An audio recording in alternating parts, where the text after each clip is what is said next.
I'm late. I had to stop by the Wax Museum again and give the finger to FDR. We know al-Qaeda, Zawahiri, is supporting the opposition in Syria. Are we supporting al-Qaeda in Syria? Well, it's a proud day for America. And by God, we've kicked Vietnam syndrome once and for all. Thank you very, very much. I say it again, you've been had. You've been took. You've been hoodwinked. These witnesses are trying to simply deny things that just about everybody else accepts as fact. He came, he saw, he died. Well, we ain't killing their army, but we killing them. We be on CNN like, say our name, bitch, say it 3 times. The meeting of the largest armies in the history of the world. Then there's going to be an invasion. All right, you guys, introducing Jonathan Fenton-Harvey. He's a journalist writing this time for Middle East Eye. And it's a very important article, How the UAE is Destroying Yemen. Welcome to the show. How are you doing, Jonathan? I'm great. Thank you for having me, Scott. Very happy to have you here. And, well, just as you say in this piece, we focus a lot on the U.S. role and the UK role. Well, probably not as much as we should on the UK role, but certainly the U.S. and the Saudi role. But the role of the UAE, which they really have much more of the ground force in this war than the Saudis do, for example. And they've really taken advantage of American and Saudi air cover to seize much of the south of Yemen, as they call it, I guess the kind of southeast of the country, right? Yeah, absolutely. I mean, this support has kind of essentially justified the UAE expanding itself into the south. And they've been able to establish their influence a lot more there because of this guise of fighting terrorism, which the US, of course, supports. Mm-hmm. It kind of links to the war on terror.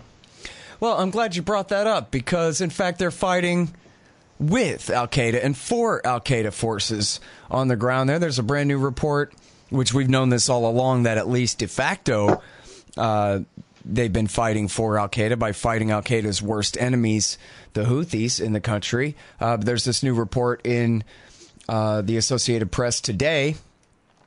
Well, and I should give credit to Michael Horton had said, the expert on Yemen. I've been saying we've been flying as al-Qaeda's air force this whole time. And Nasser Araby has talked about how al-Qaeda in the Arabian Peninsula has seized towns and military bases and armories and all these things for years now under the protection, basically, of the Americans. While at the same time, the CIA has continued to fly drone strikes against them.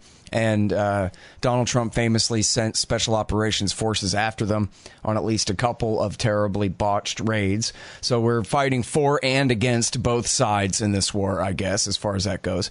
But in this new report from the Associated Press, the Fox News version of the headline is Yemen, U.S. allies strike deals with al-Qaeda in war on rebels. And by rebels, they mean the people who seized the capital city 3.5 years ago. And are rebelling against the so-called legitimate government that was elected in a one-man election that Hillary Clinton held for them in 2012 and have been hiding in a hotel in Riyadh for 3.5 years. So to whatever degree that makes them the legitimate government, I guess you tell me. But according to this, according to the AP here, they've been making deals on the ground, and I guess particularly the UAE, the United Arab Emirates, have been working with AQAP on the ground in the Yemen war. Well, like I said, on the surface, it seems like the UAE is fighting a legitimate counter-terrorism war against AQAP. But the issue is, it does help them kind of establish a greater presence in the region. So their AQAP's presence is very beneficial for the UAE. In the long run, it helps them achieve their overall aims of kind of carving out a southern state in Yemen and expanding further towards Africa. So and now it works out well. Yeah, and I guess they just kind of use them as shock troops, right? They don't have to really give them the ground, but you guys go in there, clean out our opposition for us, and then we'll take the territory, push you out of the way kind of thing, huh? Yeah, pretty much. Mm-hmm. And it's led to a lot of abuses as well. Because as Amnesty, Human Rights Watch, and AP News Agency have reported, there have been a lot of cases of torture against innocent, like Yemenis, who have been linked to terrorist groups. So this is clearly justifying a broader human rights abuse campaign by the UAE against Yemen. Mm-hmm. Well, yeah, so talk about that a little bit more. There was a report, about a year ago, where they were roasting prisoners on spits. Yeah, it's crazy stuff. And now, sexual assault as well against Yemenis in prison. This is the gruesome stuff that was reported by AP News Agency just last month. Mm-hmm. And then, I mean, there has been knowledge of it, but you just can't cover this stuff up because, the UAE is doing it on such a wide scale. It is just surfacing increasingly. Mm-hmm. And you talk about disappearances here too, which generally means murder, right? Yeah, absolutely. Yeah, people can be left wondering for weeks about what's happened to their family member for something he probably even hasn't done. It's just these kind of disappearances are very indiscriminate, and it's just a way for the UAE to kind of establish itself as a regional power, essentially, to say, right, I'm the boss here. We're going to control southern Yemen. Mm-hmm. Well, talk more about that. You talk about in the article here about their long-term goals. Yeah. Well, the UAE has had an eye on Yemen for over a decade now. Since 2006, it's been trying to control the port of Aden. And if it did that, it would help Dubai to have greater ship access or trade routes to the rest of the world, essentially. So Aden is a key prize for the UAE. It has struggled to, though, under previous regimes, especially Hadi. I mean, the UAE and Hadi, even though the UAE is part of a coalition to allegedly prop up his regime, in the long run, they want him gone because he poses a threat to their interests in the country. Because with him in charge, he scrapped a lot of deals which the UAE had with Aden to extend itself, in the port originally.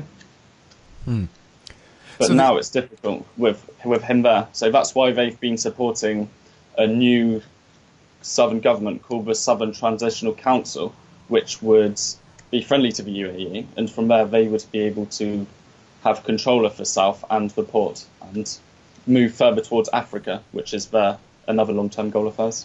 Mm-hmm. So, pardon me.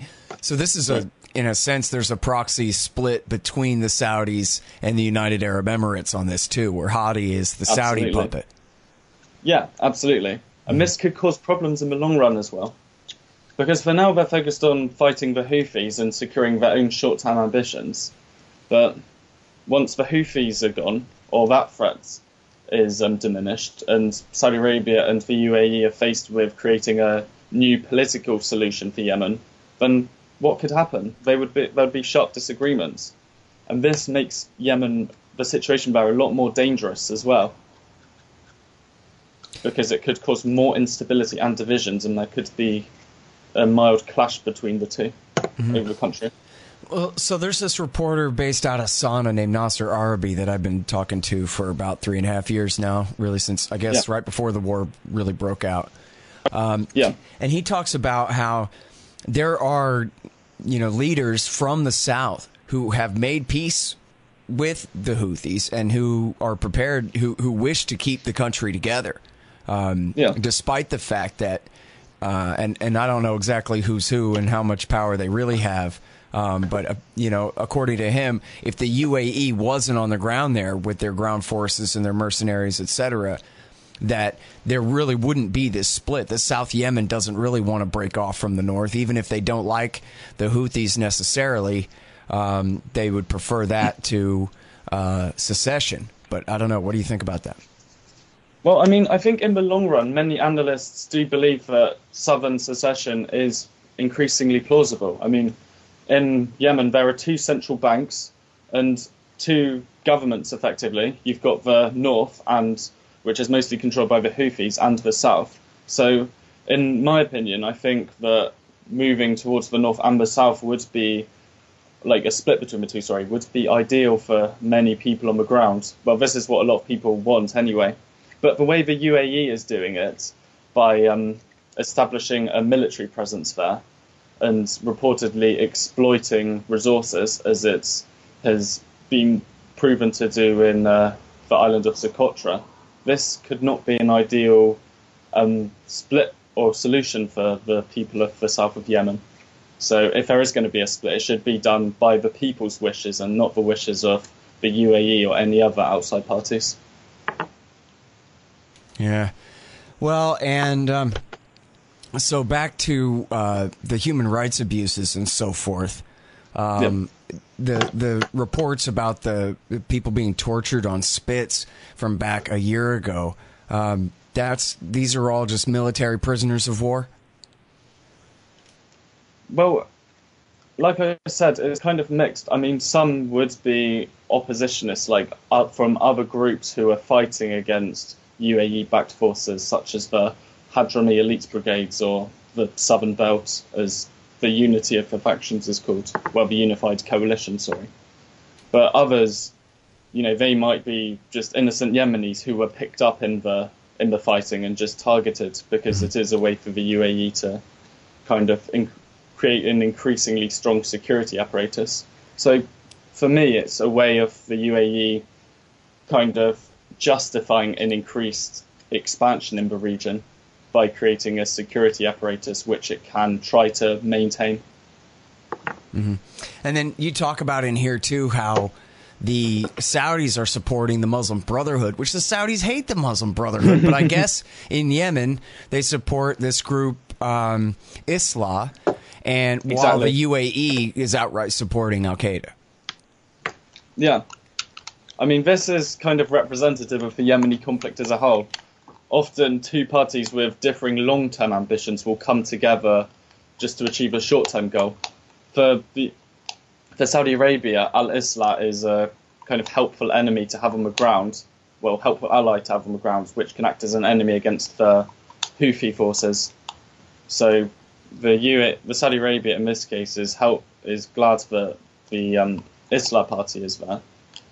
But in the long run, they would understandably try to contain them. There's some kind of clicking going on in the background there, or tapping something or something. Try to watch that. I'll watch that. No problem. I can cut it, so it'll be all right. All right. So, and now how's that going? By the way, the war between al-Qaeda and Islah there, Saudi versus UAE on the ground. Well, the UAE have supposedly had some success in countering al-Islah because they haven't just supported al-Qaeda, they've supported other groups which have been like non-hostile towards al-Qaeda, and these include the so-called moderate security forces which they've been backing. Al-Islah doesn't even have a significant presence in Yemen anymore compared to what it used to be like. I mean, a lot of the members had to flee after the Houthi insurgency in 2014. So it seems out of the two, al-Qaeda is gaining more prominence in the region.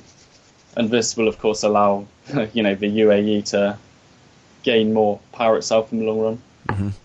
And now, the UAE, how much of a ground army do they have? I guess I remember reports from a couple of years ago that they were using Nigerian mercenaries and God knows who there. Yeah, they trained a lot of people in Yemen at first. These are ordinary Yemeni militias, but many of them are quite inexperienced. So this hasn't been enough for them to establish a strong front in the ground. So on the other hand, yes, they have brought in a lot of mercenaries from different parts of the world. And now, so you mentioned too about, before we get to this island, I want to talk about, can you, I guess, help me imagine the map here? They've really succeeded in breaking off the port of Aden and all the land east of there from Houthi control at this point? It's still quite contested. I mean, it's not just the Houthis that pose a threat to their interest in the south, but other local tribal factions as well, mm-hmm. which they have backed their own forces against. And are those factions allying with the Houthis, or they're just on their own? just on their own. Yemen's a very complex situation, unfortunately. But Yeah, Iona Craig was telling me the other day that there's really 4 separate kind of states now at this point. Yeah, exactly. It's hardly just a split between the north and the south. Yeah. I mean, you've got maybe even more factions than that kind of vying for independence. Well, now the Like Houthis control the capital Sana'a and everything north of that, right? Yeah, essentially. Yeah. But it's very contested in Sana'a, especially. Oh, even in the capital, you're saying? Yeah. And that's after the UAE tried to seize Hodeidah. That will be their interest in the long run. Yeah. To occupy Sana'a, and for them that would essentially be the war over. But we'll see how that goes. Yeah, I'm not betting on them on that. I mean, they said that they were going to take the port of Hodeidah, no problem, a couple of months ago, and they're still fighting. Massive fighting going on. 80 killed yesterday. But they're far from taking the town so far, it looks like. Yeah, and they really many people really underestimate how much the Houthis can hold off like Saudi or UAE forces. I mean, they know how to fight and they know the terrain very well. So it will be difficult for them to push out the Houthis. Yeah, of course, that's how they got so powerful in the first place, right? Was the previous American-backed dictator Saleh attacked them 4 or 5 times, and they got stronger and stronger every time that they repelled his attacks. And then, of course, after he was regime changed out of there by the U.S. and Saudi, he allied with them for a few years until he tried to betray them last December and got stabbed in the back himself. But and goes to show, though, they're not easy to whoop, the Houthis. Yeah, and they're capitalizing on the war, of course. I mean, you've got many people who are displaced and have no other alternatives than to, fight for the Houthis because they're promised something better. Yeah. So they're capitalizing on the chaos, effectively. People try to ask me, quite a few times I've been asked, well, so who are the good guys and who are the bad guys, white hats and black hats? And my answer is the best I can tell, the innocent civilians are the white hats and everybody else are fighters. I don't know why anybody has to choose any side necessarily here. Obviously, USA, UAE, and Saudi are the bad guys, but that doesn't mean the Houthis are the good guys necessarily. Yeah, exactly. Obviously, that's a very simplistic way of looking at the war, as if, just because one side's bad, the other has to be good, or so on. Or people accuse you of, sympathizing with the Houthis if you criticize the Saudi-led coalition's actions. Yeah. And, frankly, I don't know anybody who's ever said anything really good about the Houthis at all. They certainly, even Obama admitted that the Iranians advised them to not take the capital city because it was going to, provoke the Saudis into launching a war, and then they did it anyway. So, exactly. Not that that's necessarily all their fault that the Saudis would do that and that Obama would back them up in the decision to launch the war, but still, they're playing with pretty hot fire, and now look at what's happened as a result. Yeah, exactly. All right, so talk to me about this island of Socotra in the Red Sea there.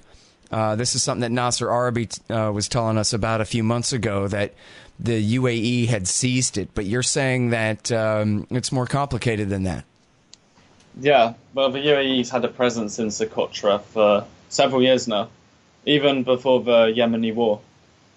It's quite a resource-rich island, and there's billions to be made there from fishing, and it would also help, well, whoever occupies it, it would help them have a greater stakehold or foothold in expanding towards Africa. So the UAE has upped its presence recently. At first, it was just there for so-called humanitarian grounds. It helped rebuild the island after it was hit by 2 cyclones in 2015. But now it's there. It expanded a heavy military presence just a couple of months ago. And in the process, they kicked out people in airstrips and ports. And this was a sign that, the UAE's here to effectively take control of the island. Many residents complained, as did government officials. It highlighted further that the UAE was acting as an occupying power. However, due to these complaints, the UAE was forced to kind of step back or back off and it negotiated a deal with Saudi Arabia that most UAE troops would withdraw, but they still have a presence there, so that's something to watch out for further. That could be the source of further tensions between the UAE and Saudi Arabia. Mm-hmm. All right, you guys, Tom Woods has been trying to get me to do this forever on Facebook, but I hate Facebook. But now I'm going to do it on Reddit instead. Anyone who donates a monthly subscription donation at paypal.com or at patreon.com/Scott Horton Show will get a ticket to join up my new private Reddit group at r/Scott Horton Show. Just email me and I'll get you set up. Any single PayPal donation of $50 will get you a signed copy of my book, Fool's Errand, Time to End the War in Afghanistan. And a $100 donation will get you either a QR code silver commodity disc or a lifetime subscription to Listen and Think audiobooks. Of course, I accept all kinds of digital currencies as well. You can find out all this stuff at scotthorton.org/donate. And of course, don't forget to shop Amazon.com by way of my link. And give me a review on iTunes, Stitcher, or Amazon if you read the book and liked it. Thanks. Well, and so has there been any change in the degree of American support for Saudi and or UAE since Trump came into power? I mean, obviously, as we all know, Barack Obama gave the Saudis the green light to launch this war in 2015. But it seems like, you know, maybe they've gotten, well, I don't know. Is there a difference, I guess? Also, you know, the level of support, but also the level of support between the two major factions on the ground there? I'd say there's a huge difference. I mean, if you just look at the weapons deals, I mean, before Trump came to power, Obama had sold, well, the Obama administration had sold Saudi Arabia just around $20 billion worth of weapons. I mean, that is a lot, but last year Trump signed a military deal with Saudi Arabia for $110 billion. So that's significant. I mean, that was kind of BS, though, right? I mean, I remember when that was reported that was, you know, basically public relations, but that it was really a lot less than that. But it was, from Trump's point of view, that was supposed to sound really good to the American people that, oh, wow, we're going to make all this money off of this or something somehow. But that it wasn't really going to amount to $110 billion by a long shot. Yeah, well, this could be something that increases in the future, like more weapons.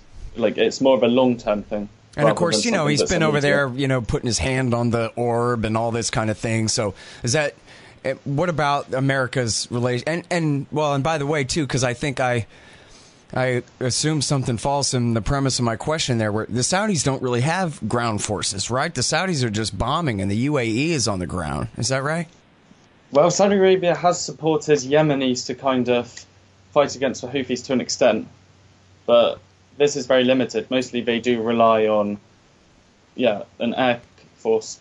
And the Islah group you talked about, they support this Muslim Brotherhood group on the ground there, but they're not sending in their infantry, right? Yeah, exactly. It's very limited in comparison to their bombing campaign. Mm-hmm. And then, so American support for UAE, I guess, has that changed at all? It's getting worse. Well, they're still continuing it. Yeah. Yeah. But I mean, within the US government, this is quite interesting. There have been several legal challenges in the last year or so to stop US support for Saudi Arabia. Mm-hmm. These have been led by people like Bernie Sanders. Of course, these have been unsuccessful so far, but it is a step. It is showing that there is a step towards ending, or at least limiting this support once and for all. But yeah, two failed efforts in the House and the Senate so far. And now, I think he's saying in the article that there was enough of an international outcry over the UAE's expanded control over this island in the Red Sea that they had to back down a bit, right? Yeah, exactly. Well, that mostly came from Yemenis themselves. And this was widely reported on, so... Mm-hmm. And it's not just because of that. But, which Yemenis were they listening to about that? It couldn't have been the Houthis complaining. No. This was the so-called internationally recognized government of Yemen, and several news outlets like The Independent had spoken to civilians on the ground who were complaining about the UAE-specific policies there. Mm-hmm. And so Now, when you say the so-called Yemeni government, the officially recognized one, that means Hadi in his hotel suite in Riyadh? Yeah, exactly. It's not doing a good job of representing the Yemeni people as it is now. Yeah. Well, I'm surprised he was allowed to say anything at all about it. Oh, but I guess if it's complaining about the UAE, then there's sort of a Saudi-UAE split represented there, right? Yeah, exactly. Uh-huh. Yeah, he's outright against the UAE. He's even called them occupiers, allegedly. Amazing. Well, it's too late now, but... And I guess, I was sort of half joking at the time, but it seemed like before Saleh was killed that if America and Saudi agreed on Saleh for all that time, 30 years or something like that, and then he was able to make an alliance with the Houthis, and it seemed like putting Saleh back in power, or at least, one of his deputies or someone close to him could have been the compromise position. I guess that's UAE excluded from that equation for a moment. But, of course, all that fell apart last December when Saleh tried to make a deal with the Saudis, a new deal with the Saudis to betray the Houthis and take power back, which the Saudis apparently were willing to go along with. Seems like maybe if he had not done that behind the Houthis' back, but had said, hey, had acted as a compromise between the two, that maybe they could have gotten away with that and they could have ended that part of the war. But... Yeah, exactly. So, it's just made it much more complicated, though. Yeah, and the Houthis, once he stabbed them in the back, they killed him pretty quickly, and that was the end of that. But so I wonder, is there anybody left that could be, that the Saudis and the Houthis could compromise on? Because the Houthis clearly are not going to give up the capital without, something major breaking their way. They wouldn't want to. And from my perspective, it doesn't seem like there is anyone significant at the moment. So, to be honest, the solution is for countries like Saudi Arabia and the UAE to step back from Yemen and allow parties on the ground to sort out their differences. Yeah. Well, now in the United Nations last week, Martin Griffiths, the humanitarian this or that, gave some kind of presentation and invited then the different factions to have some talks next month. You have any optimism there, or what do you think? To be honest, it could just collapse like all the previous ones have, to be honest. I mean, the Houthis wouldn't want to negotiate any kind of split or compromise if they feel that this would allow the Saudi Arabia or the UAE to gain more ground in Yemen. That is essentially their biggest fear, and that's why they haven't been willing to give up Hodeidah so far. Because from the Houthis' perspective, if they gave up Hodeidah, then the coalition would come for other parts. So I think the main problem here, once again, is the fact that Saudi Arabia and the UAE are intervening in Yemen for their own ambitions. So if these parties were left alone to sort it for themselves, it could make the process, more successful, perhaps. Yeah. Well, it's really a shame here. I got to bring this up, that going back to the beginning here, the Obama administration, in a very official story that they put in the New York Times, it was no kind of scoop. It was based on 13 White House officials or something like that. And their excuse here was that after signing the nuclear deal with Iran, which obviously helped to secure Saudi Arabia's interests, if they were really afraid, which obviously they were lying, but if they were really afraid that Iran's safeguarded civilian nuclear program was ever to be some kind of nuclear weapons threat, well, that was all put way on the back burner by the new JCPOA. But instead, they weren't worried about that. They were worried, and quite ridiculously, that Obama, by signing the JCPOA, was signaling that he was going to start, having the U.S. tilt back toward Iran like back in the old days. And so they were worried about their role in America's international order. And so to quote-unquote placate the Saudis, Obama helped them launch this war. When over the nuclear deal, which helped to secure their interests in the first place, their actual security interests in the first place. And that was the only reason he did this. No one in the world ever pretended that the Houthis were a threat to the United States of America, that they'd ever attacked the United States of America, that they'd ever done anything to the United States of America. And yet here we've been bombing them for 3.5 years, leading to famine, cholera outbreaks, and massive war crimes, and people being tortured and burned on barbecue spits, and just the absolute worst crisis on the planet, at least this side of Syria, over nothing. Yeah. It has just completely left the country in tatters, and it will take a long time to rebuild the mess that has been caused by Saudi Arabia and their international backers. Yeah, well, and the American people don't even know the first thing about it for the most part, as Fairness and Accuracy in Reporting did a thing a couple of weeks ago about how MSNBC hasn't done a single story on Yemen for more than a year. Not one. It's crazy. And even in Britain, there was an opinion poll showing that around 50% of people aged 18 to 24 don't even know there's a war in Yemen. And we're the second biggest supporters of the Saudi regime. So it shows kind of ignorance or lack of understanding allows this war to continue.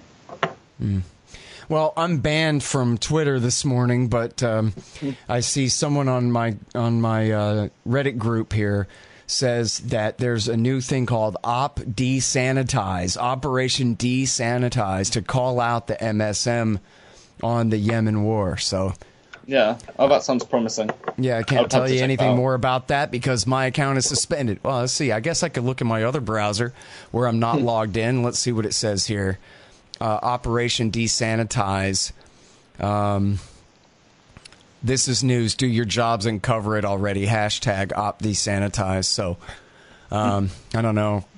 I guess we'll see if that gets anywhere. But yeah, and I think the solution is to focus on other forms of media, not just the traditional pro-government ones, which are based on sources from the UAE or the Saudi-led coalition. Right. Because that's the trouble with a lot of these outlets. They do just... Well, it doesn't look like it at first, but they do depend on just one perspective. So that creates a very distorted image. Right. Well, and as long as we're at it here, we could talk about how it was Obama's war against AQAP starting in 2009 that really, the bribes and all the money and weapons that he gave to Saleh as the bribe for him to allow the CIA war against AQAP, that was what empowered Saleh to take on the Houthis over and over again and get beaten by them over and over again, which, as we talked about, helped build up their power and ultimately threatened his regime and led to the fall of his regime in 2012. So it was the war against AQAP that has led to the current war for AQAP there. Yeah. Of course, it just shows that bombing Yemen from the US or anyone else doesn't solve anything. It just makes it a lot worse. Yeah, absolutely. All right, well, listen, I can't tell you how much I appreciate your time on the show today, Jonathan. Really, it's important stuff, and I really appreciate your great article, too. Thank you very much. All right, you guys, that's Jonathan Fenton-Harvey. Find this great article at Middle East Eye, How the UAE is Destroying Yemen. All right, y'all, that's it for the show. Check me out at libertarianinstitute.org, scotthorton.org, antiwar.com, twitter.com/Scott Horton Show. Appreciate it. And buy my book, Fool's Errand, Time to End the War in Afghanistan.